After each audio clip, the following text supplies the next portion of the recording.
एक बहुत ही मेहनती और ईमानदार लड़का था जो कि बहुत ही ज्यादा गरीब था। वह दिन रात यही सोचता था कि वह खूब मेहनत से पढ़ाई करेगा और एक अच्छी सी नौकरी लेकर अपनी एक कार खरीदेगा। वह जब भी रास्ते में कोई कार देखता तो वह सपनों में खो जाता और सोचने लगता कि मुझको को अपनी कार नसीब होगी। उसने ग्रेजुएशन करने के बाद एक नौकरी करनी स्टार्ट कर दिया। कुछ दिन बाद उसकी शादी हो गई और कुछ टाइम के बाद उसका एक बेटा भी पैदा हो गया।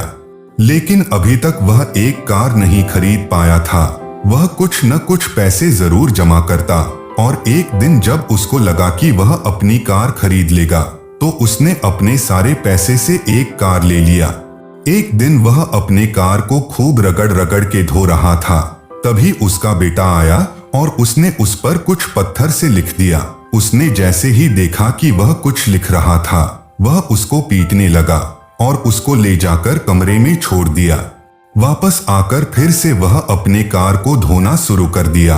फिर वह उस जगह पहुंच गया जहां उसका बेटा कुछ लिख रहा था। फिर उसने देखा कि उसका बेटा पत्थर से क्या लिखा था। उसके बेटे ने पत्थर से लिखा था, आई लव यू पापा। यह देखकर वह रोने लगा और बहुत ही ज्यादा पछतावा करने लगा। वह कमरे में अपने बेटे के पास गया और उसको गले से लगाया और बोला, आई लव यू टू बेटा। दोस्तों, इस कहानी से हम लोगों को यही सीख मिलती है कि गुस्से में लिया गया निर्णय कभी सही नहीं होता है। इसलिए हम ऐसा कुछ काम न करें कि जिसका पछतावा हमको बाद में हो।